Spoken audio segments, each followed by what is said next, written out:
várias empresas estão sujeitas à transmissão completa do bloco K. Eu sou Leandro Albino, me acompanhe nesse vídeo e saiba o que vem a ser o bloco K e como transmitir corretamente suas informações.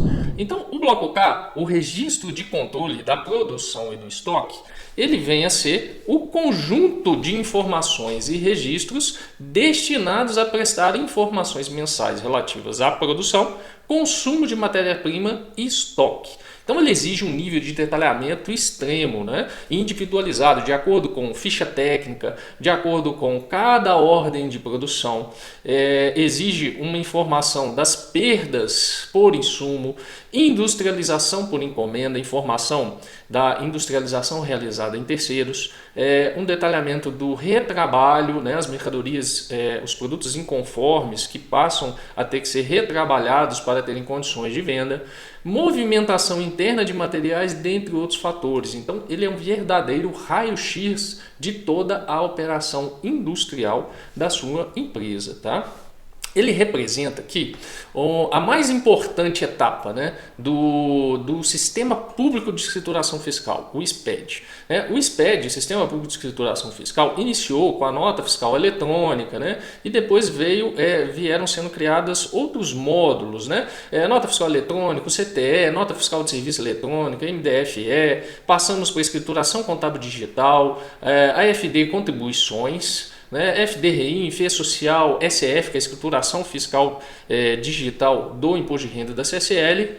Também tivemos o SPED fiscal, que é a escrituração do ICMS e do IPI, e agora foi incluído o bloco K, que é o registro de controle da produção e do estoque dentro do SPED fiscal. Então, o SPED, a maioria dos seus modos, ele é composto por blocos que separam determinadas informações e registros dentro desse bloco. Então, dentro do SPED, por exemplo, o bloco C, ele representa as notas fiscais, notas fiscais eletrônicas, etc. O bloco K, ele vai reunir o conjunto de registros referentes ao registro da controle da produção do estoque, ok? Então, ele é um elo importante para a fiscalização. Por quê? Por que ele é tão importante para a fiscalização? Se nós verificarmos aqui, ele antes, com o SPED fiscal sem a transmissão completa do bloco K, eu tenho aqui o estoque inicial, eu tenho a compra de insumos, eu tenho a venda e tenho o estoque final. Mas ficava faltando esse importante elo, que é o consumo dos insumos e a conversão no produto acabado. Então, ele representa o elo que faltava para a conclusão do que a gente chama de ciclo fiscal dentro do SPED. Em uma empresa, por exemplo, comercial, ele consegue, sem o bloco K, recompor os seus estoques finais, porque ele pega estoque inicial, mais compras, menos venda, tem que ser igual ao estoque final. Já na indústria, isso não era possível até o bloco K. Então, com o bloco K, ele vai conseguir mensurar qual que é o seu estoque inicial, o que você comprou de insumo, aqui o que você consumiu dentro do bloco K de insumos, para reduzir esse estoque consumido desse estoque inicial, mais as compras, o que você produziu que vai alimentar um estoque de produto acabado, menos o que você vendeu, chegando assim ao estoque final. Então, possibilita a recomposição de estoques finais mensalmente, permite a mensuração e comparativo de perdas por segmento industrial. O bloco K, a gente vai ver daqui a pouquinho, ele exige uma informação do percentual de perda normal de cada insumo. Então ele pode ter um histórico, começar a mapear um histórico de perdas por segmento industrial para verificar se você está realmente consumindo aquela matéria-prima ou falando que está perdendo e produzindo produtos que vão ser vendidos sem nota fiscal. Então, esse é o objetivo do Estado, mensurar o seu consumo, mensurar os seus estoques, para quê? Para que ele possa auditar a quantidade produzida e assim o objetivo reduzir a omissão de receitas, muito embora a gente saiba que a grande maioria das divergências de estoque, elas decorrem de erros formais, de separação, de codificação, de controle e não de intenção de omissão de receita. Mas, para fiscalização, qualquer divergência pode ser considerada omissão de receita e gerar autuação. Então, por isso é tão importante que se dê uma atenção especial para o bloco K, para que eventuais divergências de produção não sejam consideradas como omissão de receita, como venda sem nota fiscal. Então, dentro quais são os registros integrantes do bloco K? Tá? Nós temos aqui todos os registros, né? Começa com o registro de abertura, né? Período, o registro K200, que é um muito importante, que é o registro do estoque. Então é como se ele tirasse uma fotografia todo final do mês da situação do seu estoque no último dia do mês. Estoque de matérias-primas e produtos acabados. Não entra nesse estoque o estoque de materiais de uso e consumo. Tá?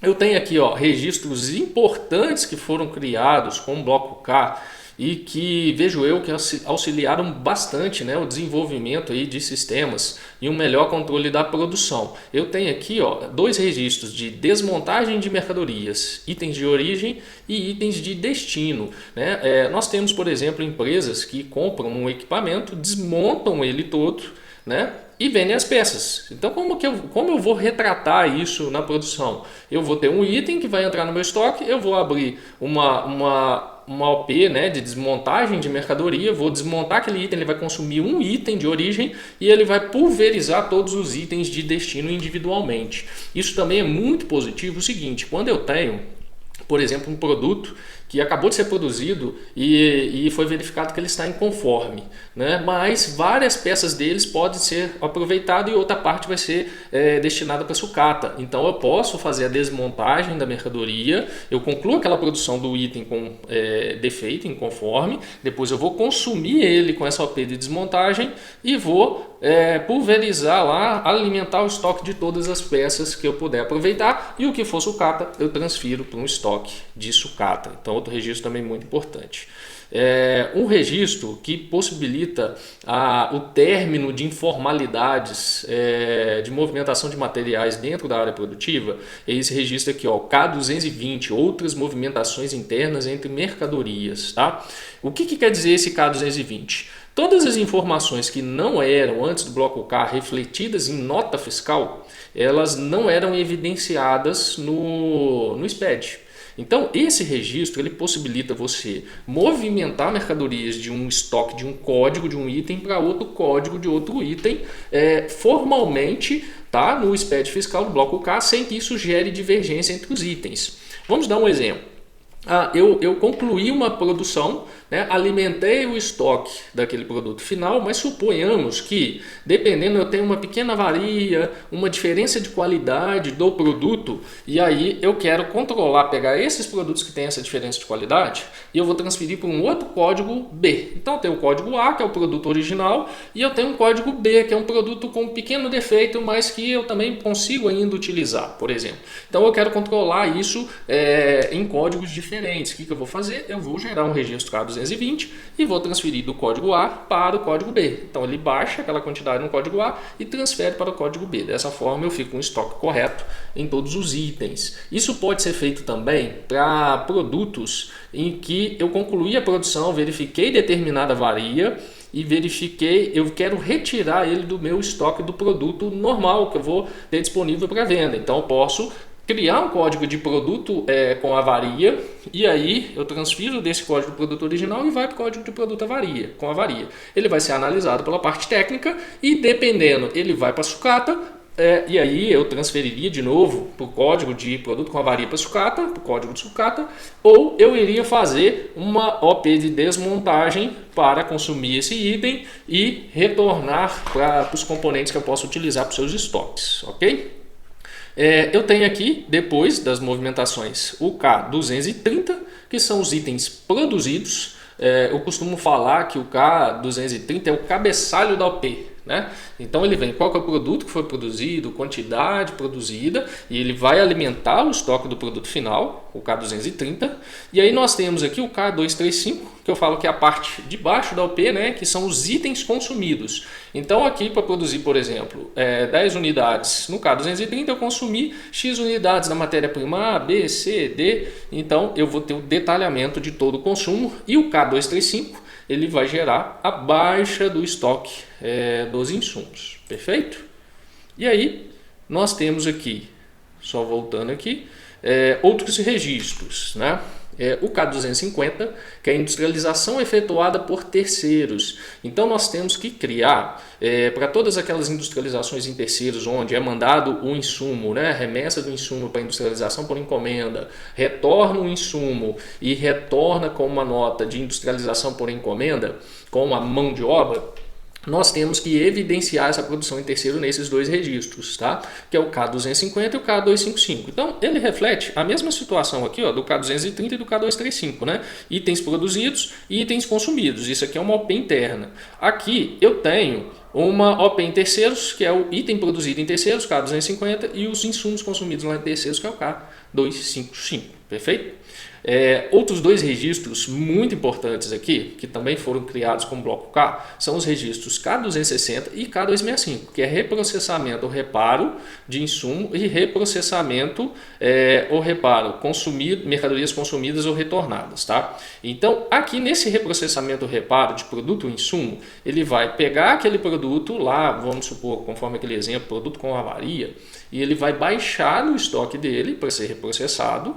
Você vai fazer um reparo. Nesse reparo, você pode consumir mais mercadorias. Perfeito? Então eu posso consumir mais um componente. Então esse registro K265 ele vai registrar o consumo desse componente que foi utilizado no reparo desse item, tá? E eu também posso ter componentes avariados que eu vou retirar desse reparo e vou jogar para sucata, por exemplo. Então o registro K265 eu também vou fazer tanto aquilo que eu estou consumindo de novo, quanto aquilo que eu estou retirando daquele produto que eu estou reparando e lançando para outro estoque, por exemplo, de sucata para descartar. Tá? Então ele é muito importante para esse reprocessamento porque ele evidencia qual produto está sendo reparado, né? E aí ele retorna, no fim do reparo, ele também retorna o produto principal, retorna para um código de sucata que tirou avariado e ele consome aquela matéria-prima nova se for necessário, ou um componente. Tá? E aí a gente entra em alguns registros, né, de correção de apontamentos, tá? O K270, o K275 e o K280, tá? Eu vou fazer o contrário aqui, ó. O que é o K280? Né? Correção do apontamento do estoque. Então eu vou entrar nesse registro e vou falar que o meu estoque de um certo produto eu tenho menos 10 unidades dele, ou eu tenho mais 10 unidades dele, porque eu tive um erro de apontamento no OP. Eu apontei uma quantidade produzida menor.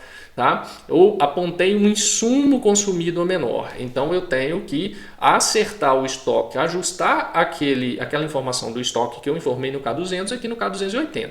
Mas eu não posso, eu tenho que ter muito cuidado para fazer esses ajustes. Por quê? Eu só posso fazer esse ajuste se eu tiver a referência de qual OP foi incorreta. Por quê? Eu tenho que gerar um registro. Quando eu gerar um K280, eu tenho que gerar um registro de correção de apontamento ou retorno de insumos, que é o K275. Então eu tenho que gerar um registro de correção do insumo, de apontamento de insumo, um registro de correção do item produzido, tá? K230, tá? Então eu tenho que gerar obrigatoriamente um desse, ou os dois, se a minha diferença for tanto no item produzido quanto na matéria-prima.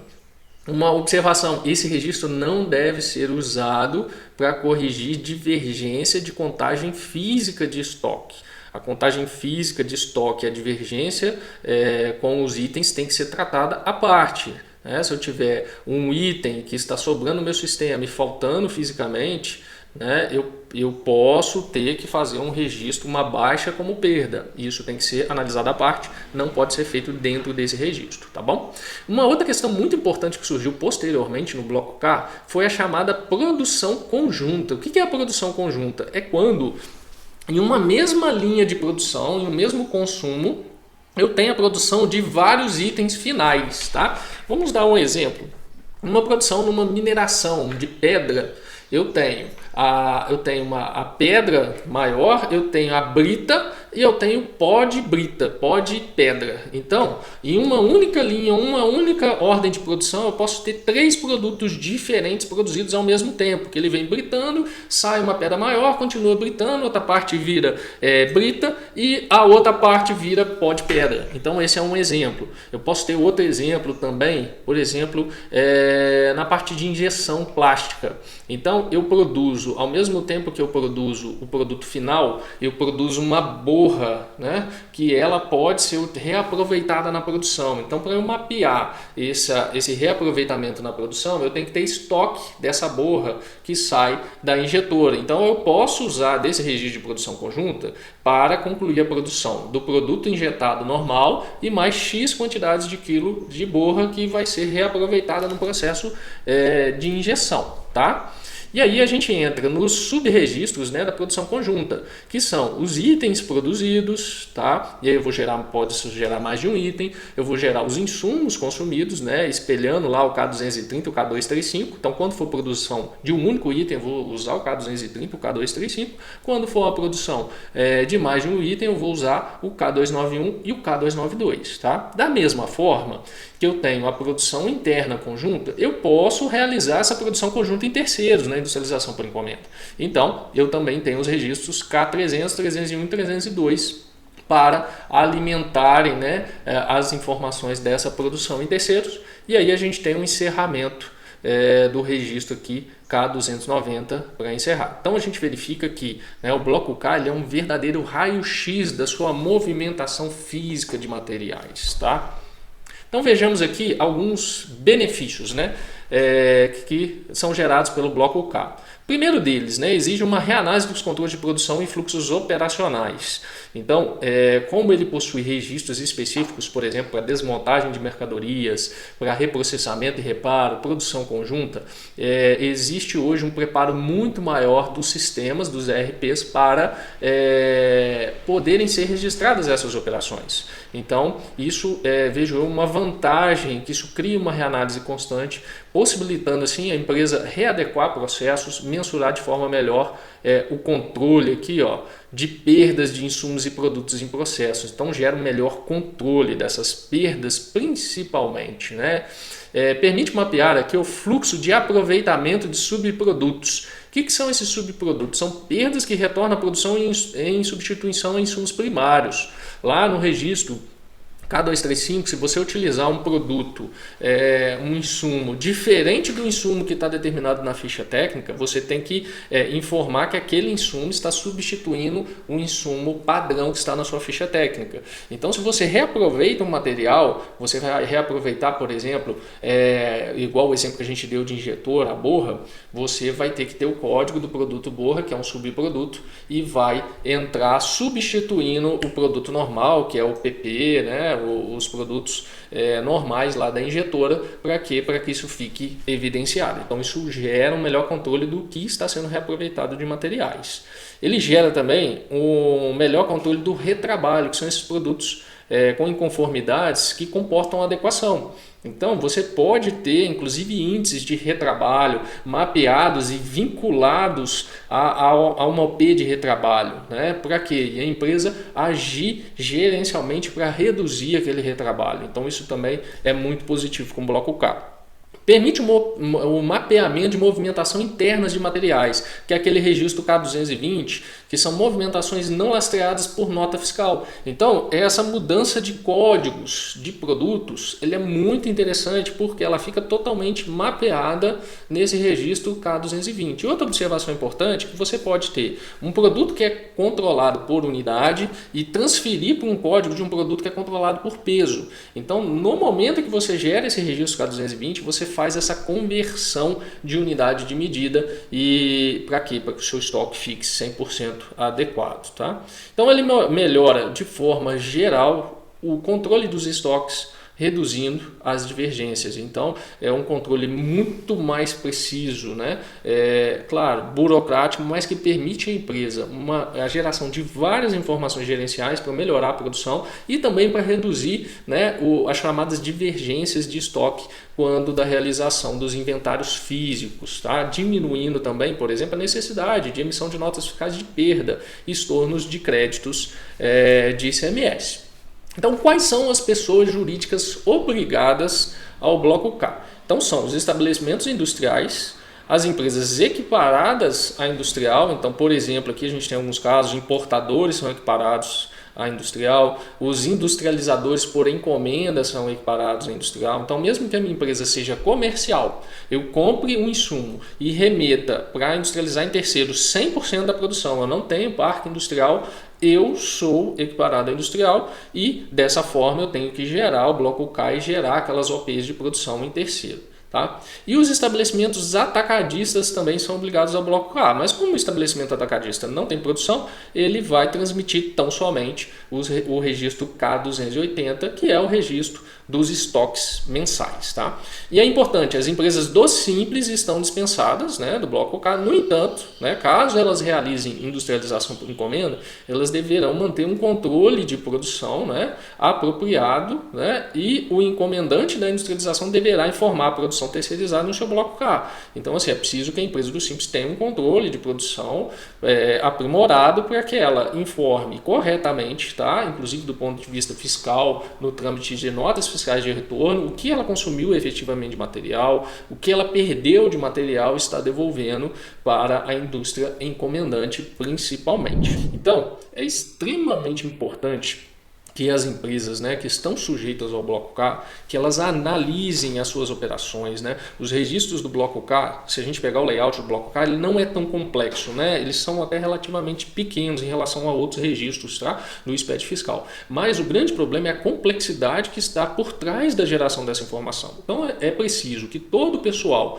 de produção, PCP, controladoria, contabilidade, área fiscal estejam envolvidos nas análises e na implementação do Bloco K. Exatamente para quê? Para que a gente garanta que na sua transmissão não sejam geradas divergências, conforme eu falei no início do nosso vídeo, que possam evidenciar, né, às vezes uma incorreta sonegação de nota fiscal, né? Às vezes você tem só uma divergência e o fisco vai encarar isso como uma sonegação, como uma omissão de receita. Então é importante que seja feita uma análise detalhada e uma implantação correta de cada registro para que a empresa tenha afastado esse risco de autuação e também, dentre aqueles benefícios, né, que eu vejo que são maiores até do que os malefícios por risco de autuação, mas os benefícios de aprimoramento da parte industrial, de uma melhor mensuração de perdas, de reaproveitamento de materiais, de retrabalho e reprocessamento, desmontagem de mercadorias. Então